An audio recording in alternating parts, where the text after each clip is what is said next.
পাই ঠিক করা যায় না। হ্যাঁ বাবু এদিকে শোন এদিকে। হ্যাঁ বলো। বাবু আজকাল তো সবাই ফেসবুক ইউজ করছে, আমাকে একটু ফেসবুকটা সেট করে দে না বাবা।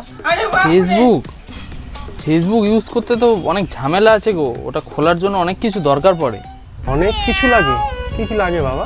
ফেসবুক খুলতে গেলে তো Aadhaar card, voter card, PAN card, ration card লাগে, আর সাথে 1001 টাকা লাগে। ও ঠিক আছে বাবু, আমি বিকেলে সব জোগাড় করে রাখবো কাগজপত্র, তুই বিকেলবেলা বাড়িতে এসে করে দিস।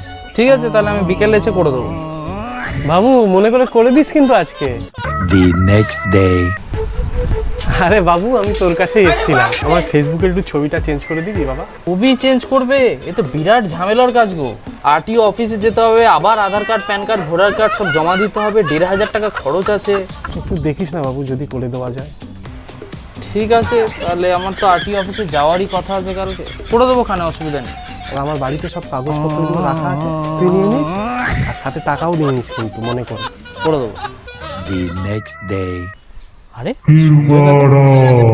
বাবু ভালোই হলো তোর সাথে দেখা হয়েছে, আমাকে একটু সেট করে দিবি। কি একটা গ্রাম, ইনস্টাগ্রাম না কি গ্রাম বলে ওটুখানি।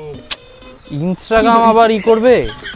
ইনস্টাগ্রামে তো বিরাট ঝামেলা গো, আবার আরটিও অফিসে যেতে হবে, Aadhaar card, voter card, PAN card, ration card সব দিয়ে আবার রেজিস্টার করাতে হবে, খরচও আছে, 2-2,500 টাকা খরচ আছে। কাগজপত্র লাগবে। ঠিক আছে, আমি দেখছি, তুমি চিন্তা করো না, তুমি বাড়ি যাও, আমি দেখছি। ঠিক আছে করে দিস বাবা। হ্যাঁ ঠিক আছে, চিন্তা করো না। না, মন্দিরের ছেলেটা খুব ভালো হয়েছে, যা বলি তাই শোনে। ওকে এবার পুজোর সময় একটা জামা কাপড়ের সেট দেবো। আরে কি করছে, তাড়াতাড়ি সাবস্ক্রাইব করে দাও আর লাইক শেয়ারও করে দাও, কমেন্ট তো করবেই।